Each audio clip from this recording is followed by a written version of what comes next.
Hello. I'm Jim Yardley. I'm with the New York Times. Thank you all for coming.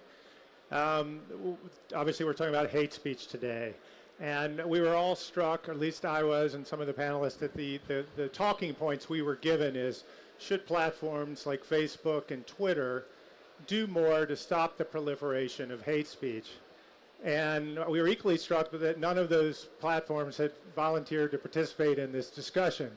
And so we thought that that sort of shows the complexity and the unease that this issue creates. I mean, it gets into what kind of companies are these. I was discussing with my colleagues earlier. So I want to just sort of get our panel talking. And first of all, what kind of companies are these? What is Facebook exactly? Is it a media company? Is it a utility? What should it do? Well, first I just wanted to say that I'm losing my voice, so I apologize if it becomes increasingly difficult to understand what I'm trying to say. But, you know, these are companies that essentially began as social media companies that connected us, allowed us to communicate with one another in an easier way, allowed us to communicate with people in other countries in an easier way. And also it led to some positive things like the democratization of information. So you would have traditional media companies selecting certain stories and covering them in a certain way that maybe individuals felt didn't give you the full picture or comprehensive look of what's going on.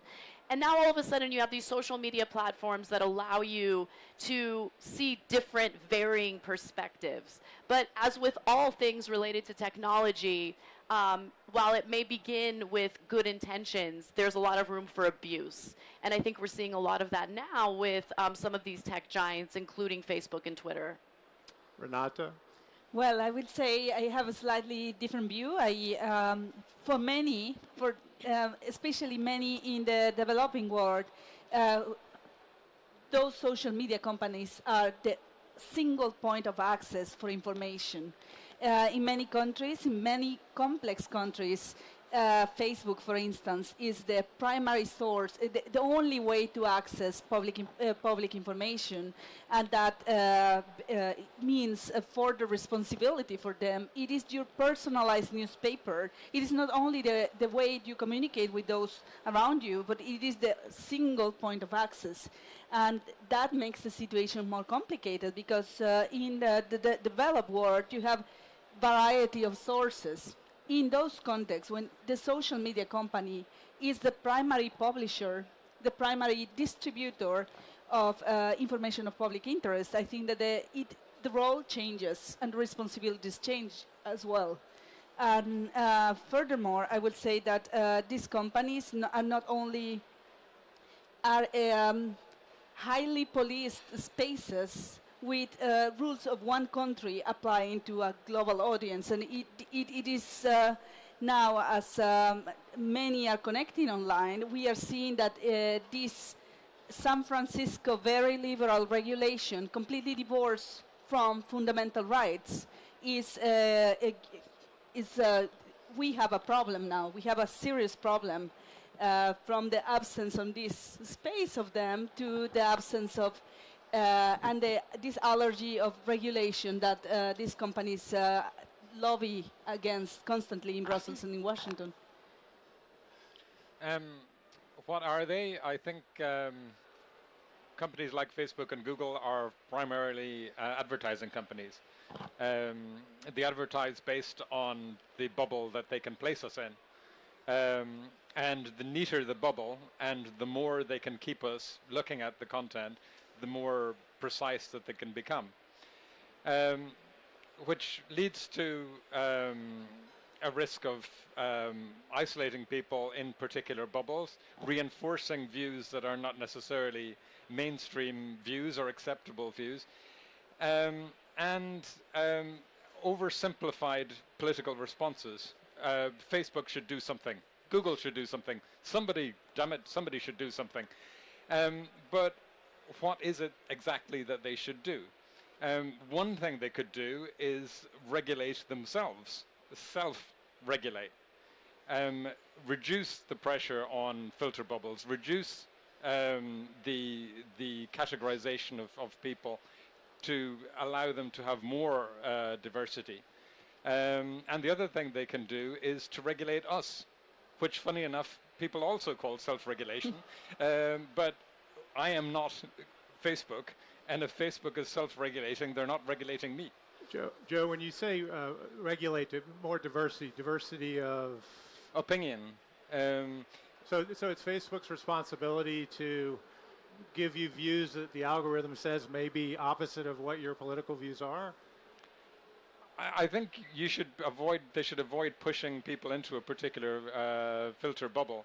I saw a very interesting presentation recently of somebody who showed that if they looked at something a little right-wing on YouTube, as time went on, it became more and more and more. Yeah. And the more outrageous something is, the more they were being dragged into it, and the more they were being dragged into it, the more data they were creating.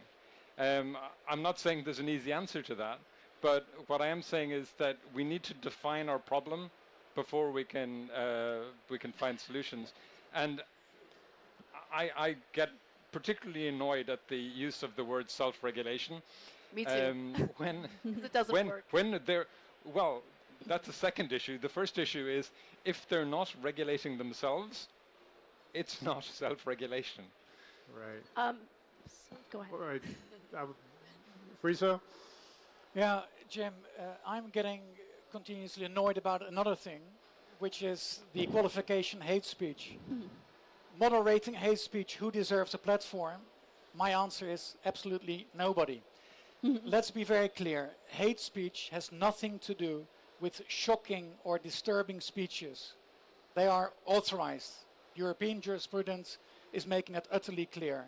Here we're talking about incitement to hatred, violence and discrimination.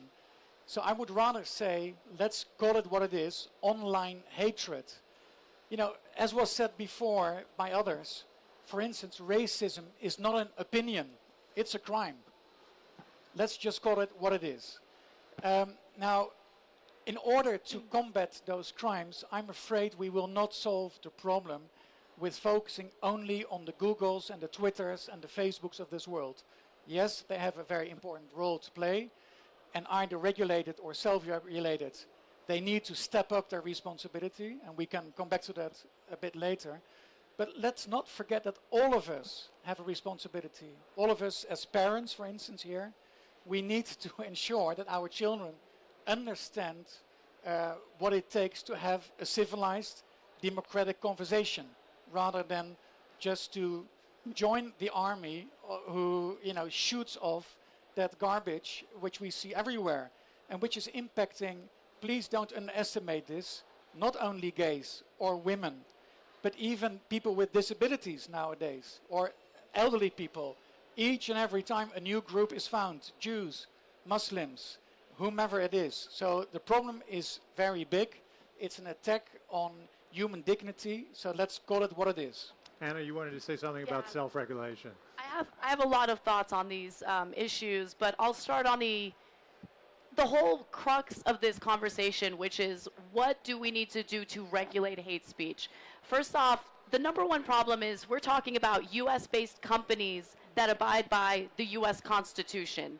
And so our Constitution, based on the First Amendment, does not outlaw racist speech. It does not outlaw hate speech. It does outlaw incitement of violence. But that is a very difficult thing to prove. It has to be very clear. You have to say, I am directing you individuals to go after this other individual and hurt them in XYZ way, right?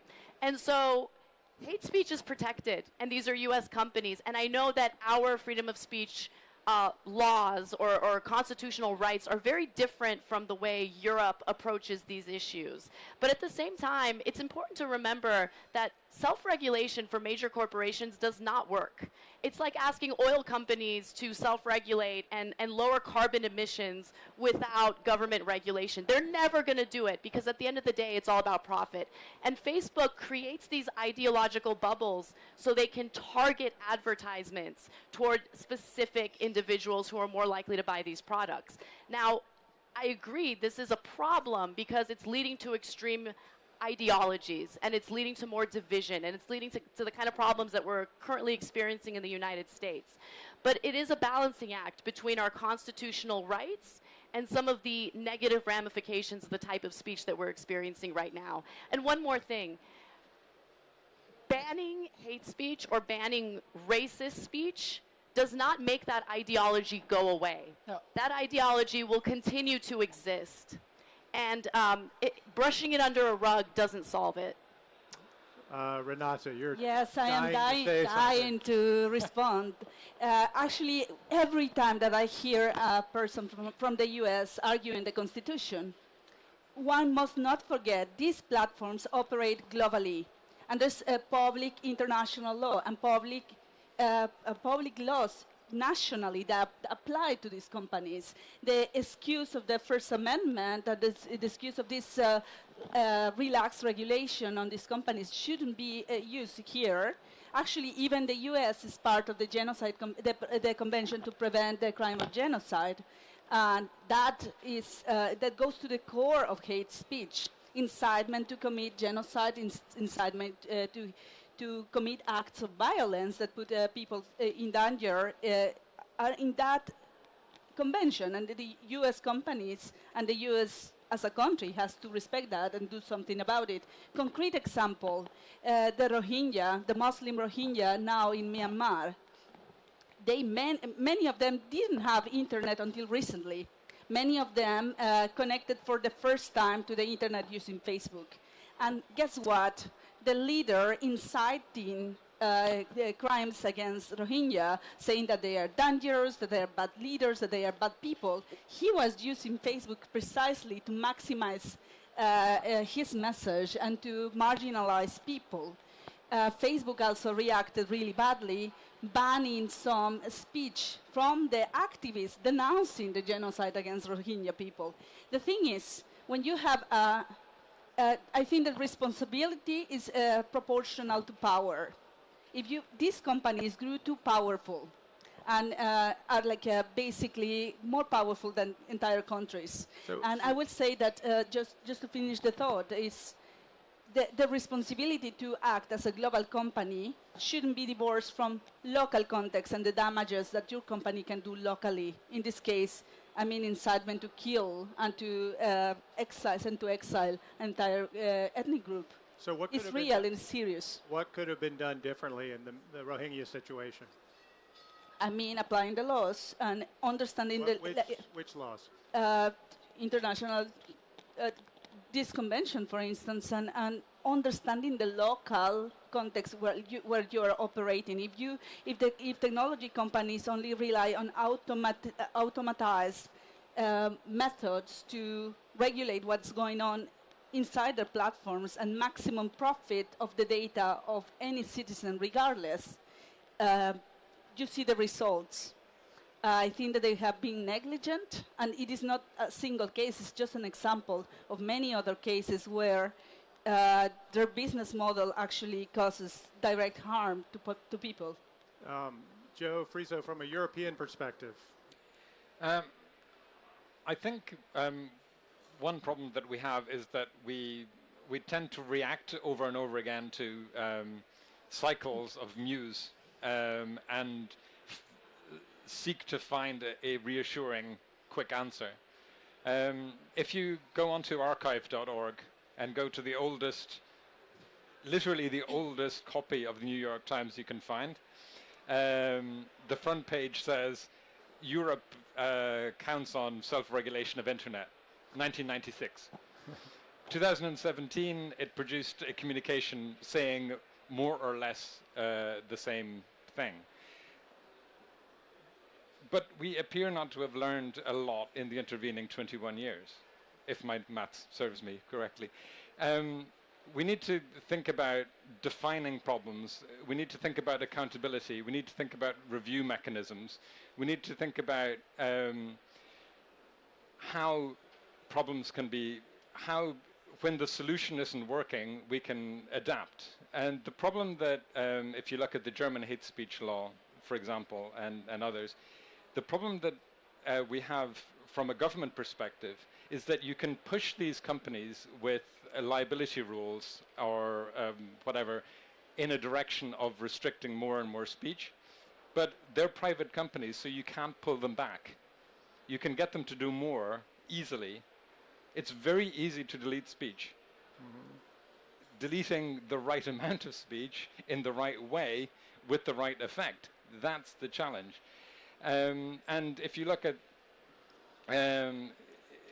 any area, whether it's child abuse material or hate speech, we're very bad at having review mechanisms. We're great at saying this will solve the problem. If only we had internet blocking, we could solve the problem. If only we had internet company liability, we'd solve this problem. But we need more durable evidence-based approaches. There's not a silver bullet. It's complicated. Yes, you can, as I was telling you before, Homer Simpson won an election with the slogan, "Why can't someone else do it?" It'll win you an election, but it won't win you the battle against the content you're fighting. Friso. Not a silver bullet, but a whole collection, maybe, of different bullets. The issue is complex, we all agree.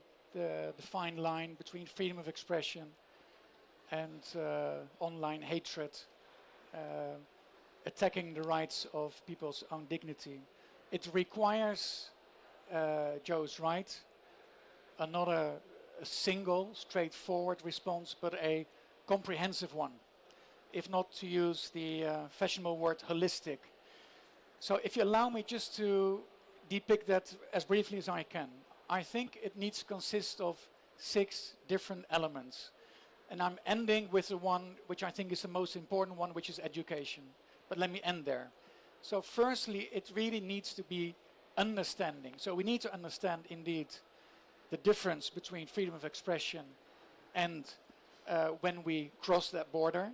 We need to understand why people are expressing certain opinions in a certain manner. This requires both sociological and legal research.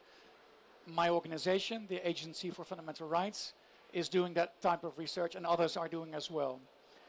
Secondly, monitoring is very important. Now, we have a quite promising practice now, this agreement between the European Commission and internet providers, which is to spot and take off illegal content. It's maybe not going as quickly as we can see it, but it's a promising practice. We need to monitor this. And not only do Google and Twitter, etc., need to do it, but others who moderate or who allow a platform for online communication as well, including respected media such as the New York Times. So I assume you have moderators as well who take off instantly illegal content. Thirdly, reporting, recording. We need to have very clear rules, accessible information, when somebody can report where that he's a victim of this type of abuse. Recording. We need to have governmental authorities who are equipped to record those complaints.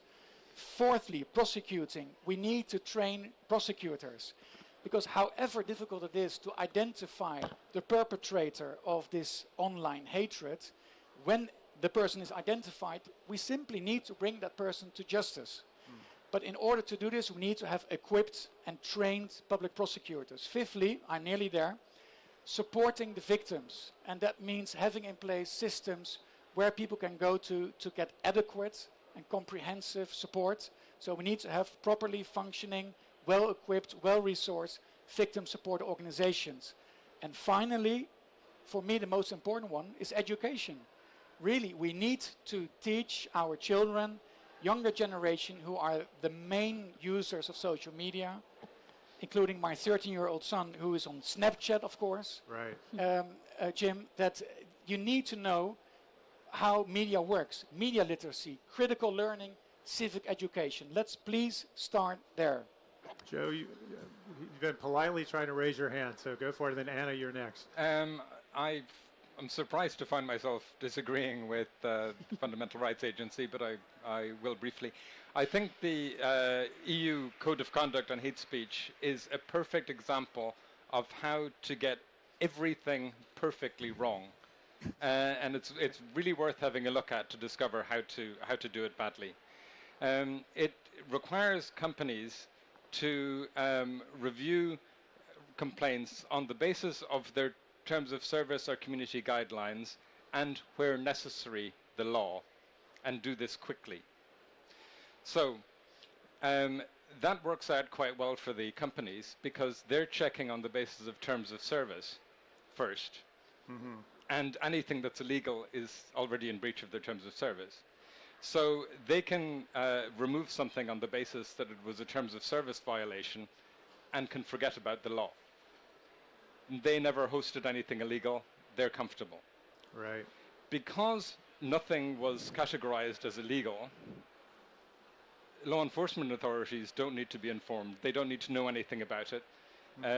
So they go, thank God we're not getting reports of illegal content, because we'd have to investigate them and we'd have to do a case and prosecute. So they're quite happy. The person who uploaded the potentially criminal content is quite happy because, well, they're safe.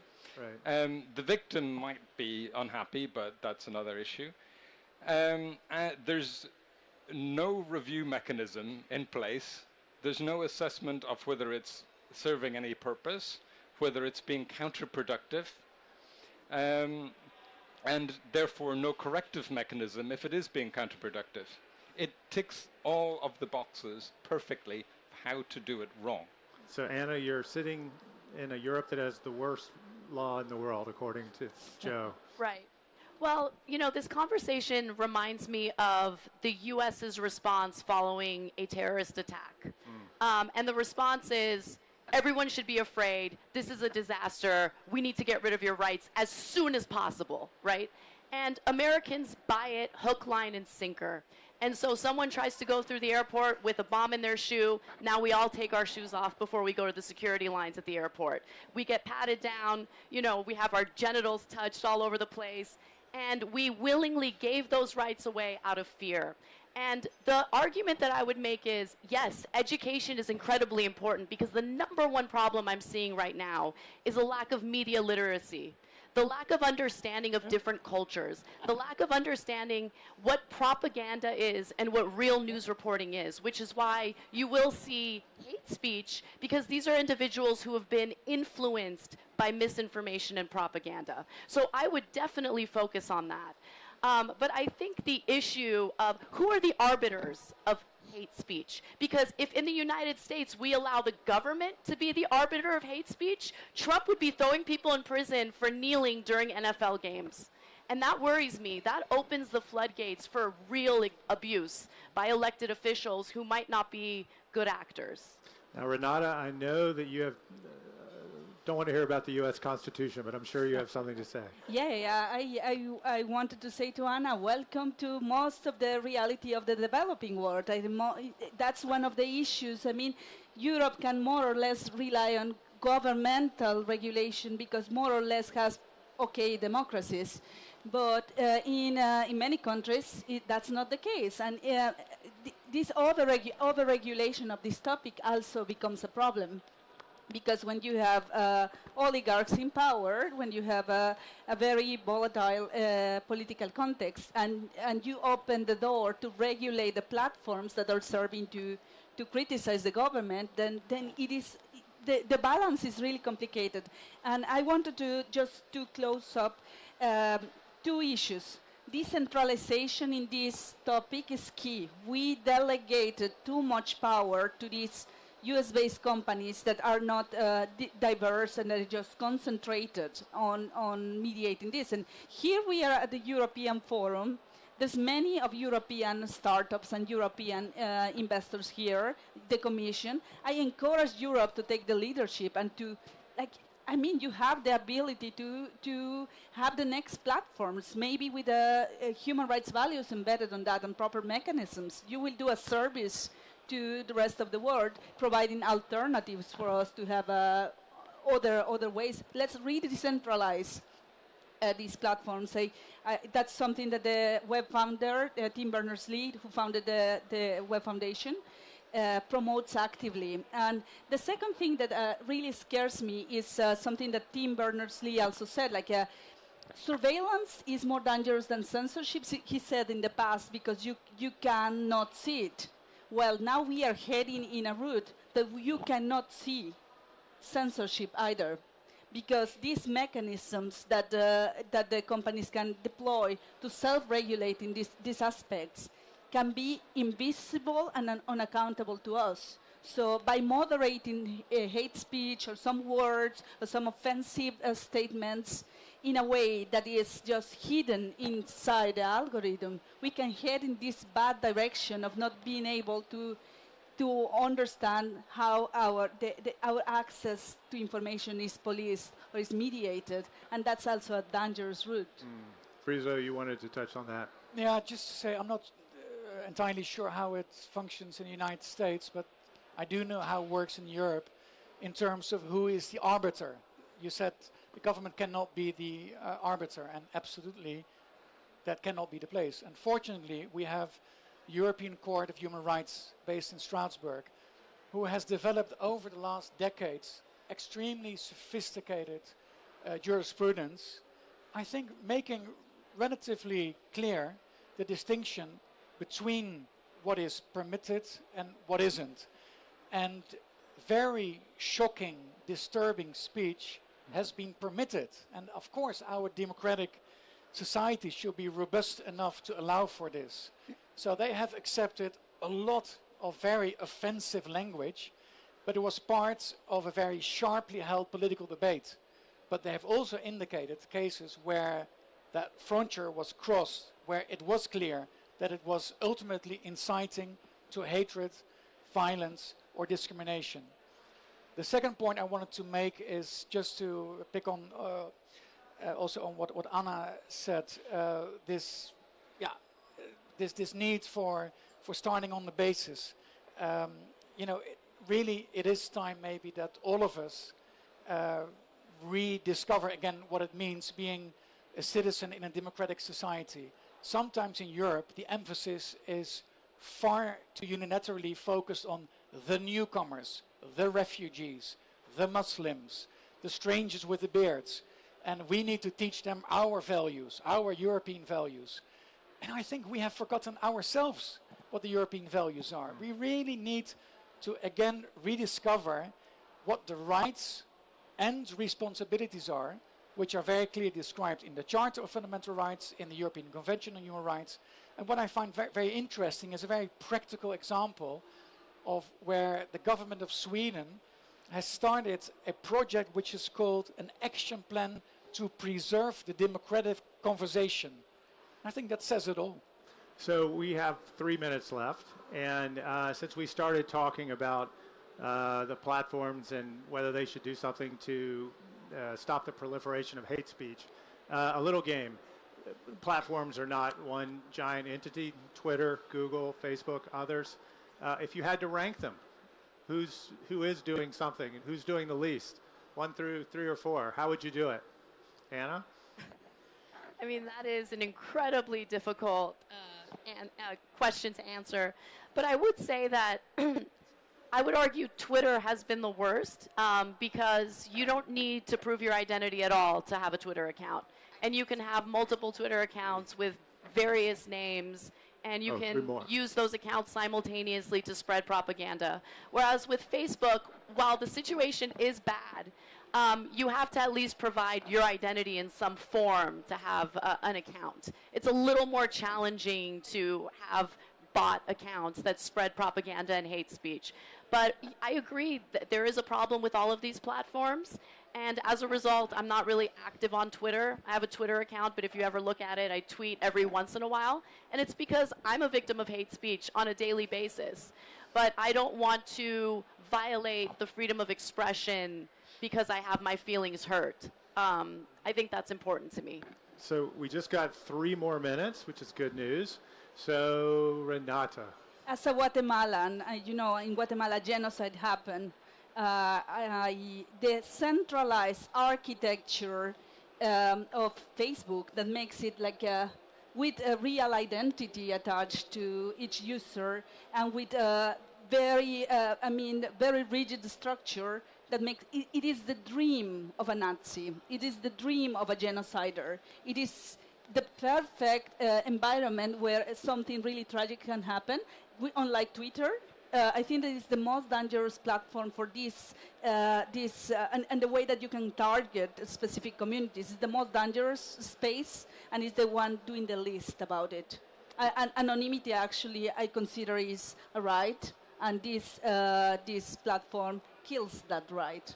So that's the worst. I would agree with what Renata said about anonymity. I think it's very important. There are numerous case studies of harm that has been done to people as a result of Facebook's real name policy. I've had numerous fake Facebook accounts for testing purposes. I don't use it in real life, so at least they can't enforce it, which is nice so far. I think, just coming back briefly to something that was said earlier, if we're going to have laws regulating hate speech or any kind of speech, they need to be clear and precise. They need to be predictable in order to allow people to regulate their speech. What we have at the moment in Europe is 28 different laws, which are very different, which makes it difficult for the platforms to know what they're doing because the law is different everywhere. And there's an underlying problem that covers hate speech, but also generally content online, which is that states are regulated by constitutions and by international law, and platforms aren't. So states find it easy to create all sorts of pressure on internet companies to regulate speech online, which removes the responsibility from the state.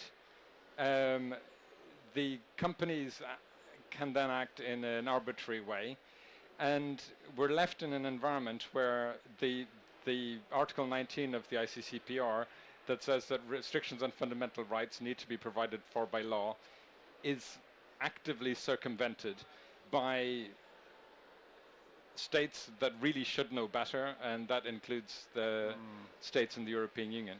So, Friso, this is at such a gigantic scale, and I mean, realistically, is it feasible for these platforms at the scale required? We're talking about much of the world as users. What is there a practical solution? Is it just too vast? It is very fast. So I will not, certainly never provide them a carte blanche, but I understand the difficulties they face with understanding the impact of that little thing which they, one or two individuals created 10 years ago or whatever. So I think nobody has predicted this enormous impact. So everybody needs to get his acts together. I'm still disappointed by the lack of pace of Facebook being responsive to the concerns from organizations such as ones of Joe's or our organization. I find it amazing that one single individual, Max Schrems, a student who had no funds, had to fight against a whole army of Facebook lawyers to get his decent right to be forgotten. I think Twitter, I completely agree with Anna. I am on Twitter, but I don't like what they actually the carte blanche they give for people with very unclear profiles. That's really, they really have to address that. Mm-hmm. Google, like every one of us, I'm using every single day. I see a bit of progress there, but the pace needs to be really stepped up in order for us to start having some adequate results. Okay. Thank you all very much. Thank you. Thank you.